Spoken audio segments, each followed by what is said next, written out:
Queridos irmãos, vocês têm lido a Bíblia todos os dias? Vocês têm tido uma vida com comunhão com Deus? Você tem orado pelas pessoas que perseguem você? Nossa, essa foi pra irmãzinha lá, ó. Vamos ver se agora ela aprende. Uau! Que palmada ungida bem na cara do meu esposo. Tá ouvindo, amor? Escuta o pastor, escuta. Ó. Nossa, fulaninha devia estar aqui pra ouvir isso. Ela devia estar aqui. Isso mesmo, pastor? Amém? Eu tenho certeza que você, assim como eu, também já passou por isso de estar num culto, ouvir um irmão pregando ou o pastor, e aí ele fala determinada coisa e você pensa, nossa, como aquele irmão precisaria estar aqui pra ouvir isso. Bom, e muitas vezes quem mais está precisando ouvir da palavra somos nós mesmos.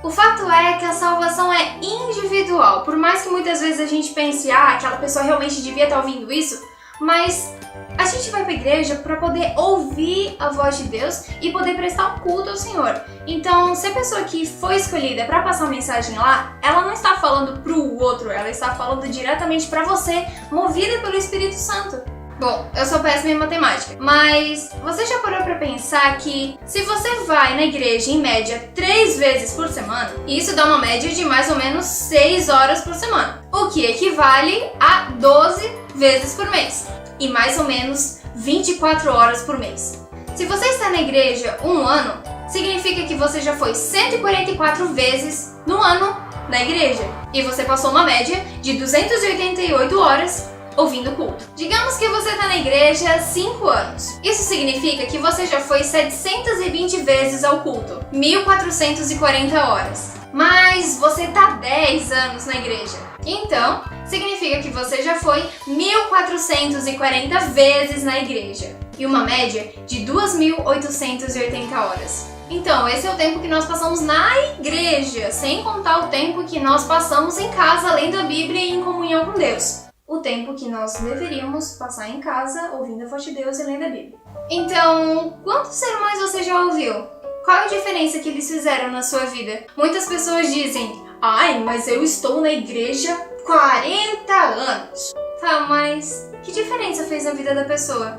Sabe, quanto mais a gente está perto de Deus, mais e mais o menor pecado se torna o pior deles. Quando nós realmente abrimos nosso coração a ouvir a voz de Deus e entender o plano dele da nossa vida, não é possível a gente permanecer como a gente sempre foi. Mas isso não acontece porque eu quero ou porque você quer. Isso acontece como resultado da devoção e entrega. Sabe, a nossa vida pode ser um tremendo exemplo de consagração dentro das 4 paredes do templo da congregação. As nossas obras podem ser melhores do que de todos, e as nossas palavras difíceis e eloquentes podem despertar a admiração de várias pessoas. A questão é, será que o Salvador é tão real na minha vida como são os meus pais e os meus amigos?